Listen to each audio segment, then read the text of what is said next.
एक चीज़ और बताते हैं आपको, आपको उसकी ज़रूरत नहीं है, पर मैं बताता हूँ एक चीज़, जो फैट लूज़ करती है। जी। जैसे ना लोगों को ये भ्रांति है कि लाखों रुपए खर्च दो, ये कर लो, वो कर लो, मोटापा कम नहीं हो रहा, ये नहीं। सिंपल चीज़ है मैडम, घर पे बनाओ। काली मिर्च, जी। सौंठ, जी। मग पीपल, मगे होती है ना ऐसी लंबी लंबी सी होती है, ओके। सहतूत, काली मिर्च, सौंठ, मग पीपल, बहेड़ा और बायबडिंग, 5 चीज़ें नोट कर लेना भैया। ऑनलाइन भी मिल जाएंगी आपको, पंसारियों से भी मिल जाएंगी। इनको सबको ला के अच्छे से धो के वॉश करके 1-2 दिन सुखा के उसके बाद इसका कूट पीस के पाउडर बनाओ। आधा चम्मच सुबह खाना शुरू कर दो खाली पेट, और उसके बाद आधा चम्मच शाम को खाली पेट, मतलब 5 या 6 बजे, जो दोपहर के खाने के और रात के डिनर के बीच का टाइम। तो आप देखेंगे कि जो बॉडी फैल रखी थी ऐसे करके, जिसको हम कहते हैं बॉडी के ऊपर सेलोलाइट जमा हो जाता है, थुलथुला सा, गुलगुला सा, तो वो चीज़ कम हो रही है। चर्बी नहीं कम हो रही, सेलोलाइट कम हो रहा है। क्या हुआ कि फैट कम करते करते इंच लॉस हो गया। जब मशीन पे खड़े होते हैं वेट उतना ही रहेगा, अगर 90 किलो था 90 इंच लॉस दिखेगा कि कपड़े लूज हो गए। अब जैसे इंच लॉस का काम खत्म हुआ ना महीने 2 महीने में, उसके बाद फिर चर्बी डाउन होती है उससे। मतलब मैंने ऐसे लोग देखे हैं जी, जो ये मैं नुस्खा बोल दिया मैंने, और मुझे मिलते रहते हैं लोग। जैसे पंजाब में मैं जाता हूँ ना, क्राउड में चला जाता हूँ, क्योंकि पंजाब में आजकल मेरा निकलना थोड़ा सा मुश्किल हो रखा है।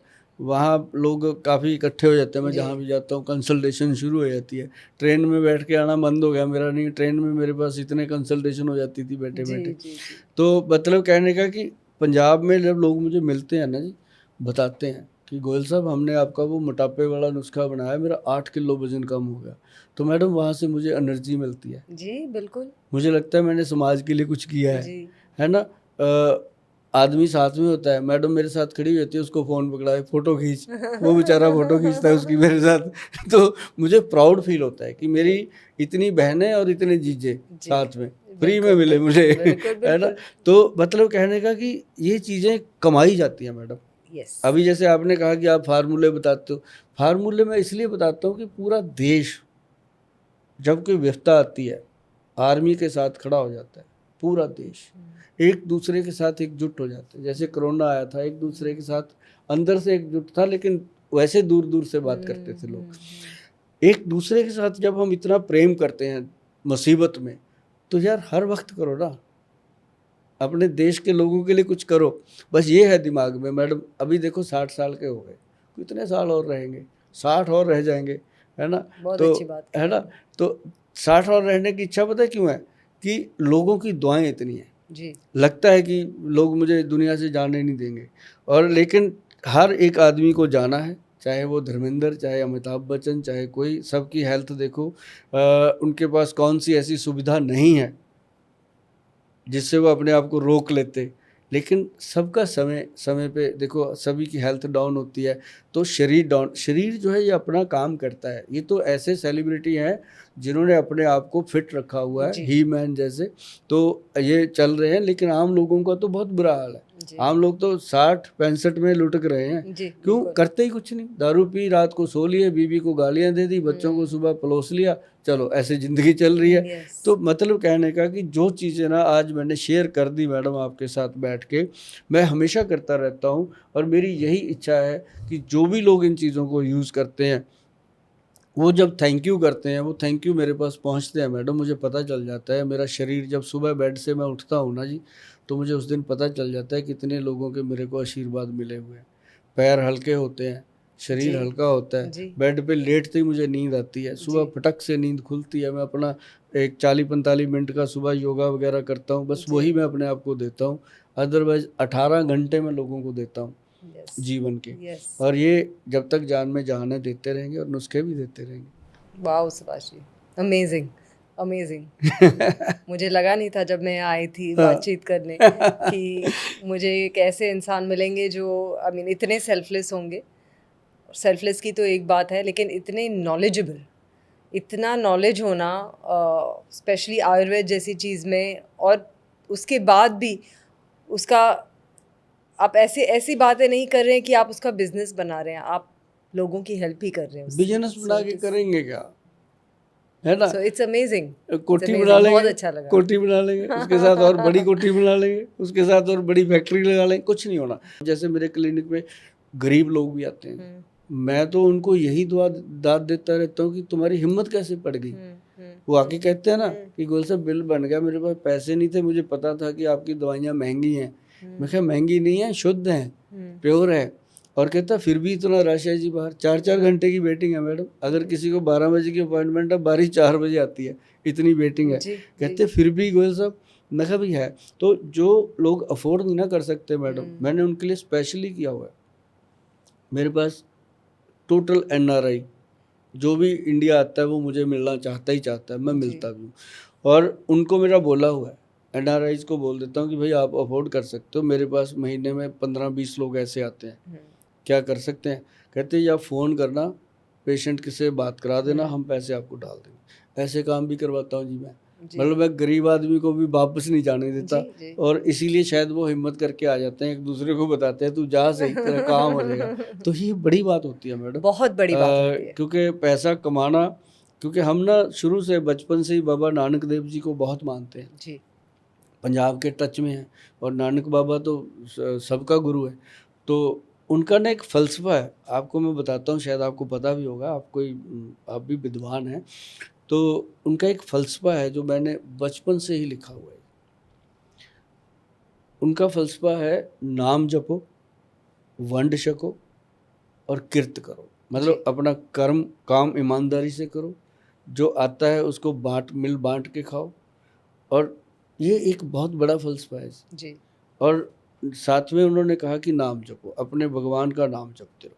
तो ये चीज़ें जो होती है ना, जब अपने ईष्ट को याद करते हो, मिल बांट के यूज़ करने की आदत डालोगे, तो अपने आप ना मैडम वो चीज़ें बनती जाती हैं। और ये मैंने देखा कि जैसे हमारे क्लिनिक पे कोई वैसे भी आ जाए ना जी, जैसे आप मेरे साथ शूट करो, कोई कैमरामैन ऊपर आ गया या कोई रास्ता पूछने वाला रुक गया कि रिसेप्शन पे आके उसने पूछ लिया कि ये बिल्डिंग कहाँ पड़ेगी, तो हमारी रिसेप्शनिस्ट को एक ही ट्रेनिंग है कि उसको बोलना कि पहले वहाँ बैठ के रोटी खा, फिर बताएंगे, है ना।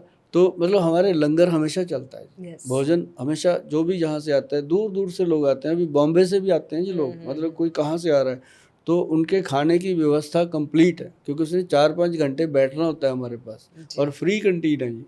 तो ये सारी चीज़ें चलती हैं, तभी जा कर के आज हम प्रीति जंगियानी जी के साथ बैठे हैं। जी नहीं, बिल्कुल बिल्कुल, ये तो मेरा सौभाग्य है कि मैं आपके साथ बैठी हूँ। बहुत जल्द मैडम, अब आपके जो वो है स्पोर्ट्स का जो आपका जी, है वो 5 सिस्टम, अगस्त से है लाइव। उसमें हम एक बार शिरकत करेंगे। प्लीज़, वो और तो मैं जो ऑलरेडी बोलना हमारी चाह रही सपोर्ट थी। होगी हम करेंगे, और जो आप लोगों की सपोर्ट होगी वो आपसे लेंगे, और उस चीज़ में एक बार एंट्री ज़रूर करेंगे, क्योंकि हमारा जो च्यवनप्राश है हमें पता है कि आप लोगों के लिए बहुत स्पेशल है। जी जी जी, हमारे एथलीट्स के बीच बहुत बहुत पॉपुलर होने वाला है। हाँ। स्पोर्ट्स की दुनिया में मुझे लगता है ये प्रोडक्ट्स बहुत बहुत पॉपुलर हो सकते चंडीगढ़ हैं। के जिम जो है ना जी, सारे मेरे अच्छे मित्र हैं। जी। बहुत सारे को मैंने ऐसे सैंपल दे दिया 100-100 ग्राम बना के, सबके फ़ोन आते हैं, कहते हैं गोल साहब उसमें है क्या।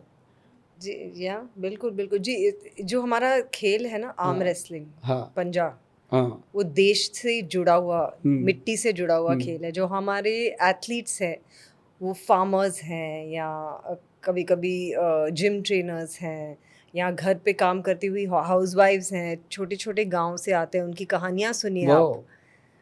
वैसे एथलीट्स हैं जो आर्म रेसलिंग में हैं हमारी इसमें, तो उनके साथ आर्म रेसलिंग, हाँ जी, आर्म रेसलिंग पंजा, तो उनके साथ ये जो आयुर्वेद है वो एक अमेजिंग फिट है, बहुत इम्पोर्टेंट है। परफेक्ट फिट है, क्योंकि जो हमारे देश का साइंस है, मिट्टी का साइंस है आयुर्वेद, और जो हमारे देश का खेल है, हमें उसे मॉनिकर भी यही दिया है, भारत का खेल। अब मज़ा आया आपसे बात करने का, जी पूरे पॉडकास्ट में अब आया मज़ा। तो ये चीज़ें होती हैं मैडम, जब अंदर से निकलती है बात। अब आपको भी देखो, मैंने समझाने में मुझे 1 घंटा लग गया, अब आप पूरी तरह समझ गए कि आयुर्वेद इतना इम्पोर्टेंट है। इसकी तो हल्दी अकेली बहुत है जी, जो पंचम हल्दी है यही अकेली बहुत है, क्योंकि थकावट होने नहीं देनी। और शरीर क्या चाहता है ना मैं थकूं। और जिन लोगों को बुखार ही चढ़ा रहता है, कहते हैं बुखार चढ़ता रहता है, वो उनको गया ये खाओ तो मतलब ही नहीं है। एक जी। ना आता है इसमें महासुदर्शन पाउडर आता है ये। हाँ जी। जब कोरोना था तब मैंने उसकी पावर देखी थी। मतलब वो वायरल को खत्म करता है। अब किसी को मतलब बुखार चढ़ रहा है ना हाँ जी, जी, हाँ जी। एक महासुदर्शन की डब्बी घर पे रखो, 2-3 साल खराब नहीं होती। किसी ओह! को बुखार चढ़ा, एक चम्मच खिला दो रात को, सुबह ऐसे टनाटन। वाओ! बताओ है कोई ऐसी चीज? नहीं, बिल्कुल हाँ, नहीं। लोग खाते हैं डोलो की गोली खा लो, करोसिन की गोली खा लो, उससे किडनी पे असर होता है, लिखा हुआ है उसके यस, अंदर। Yes, yes. उससे ब्रेन पे इफेक्ट पड़ता है। और महासुदर्शन पाउडर में ऐसी चीजें हैं जी सारी ऑल जो विदाउट साइड जो इफेक्ट्स। बॉडी को एनर्जेटिक करके बुखार के अंश को बाहर कर देती। यस, और आयुर्वेद में कोई साइड इफेक्ट्स हैं ही नहीं।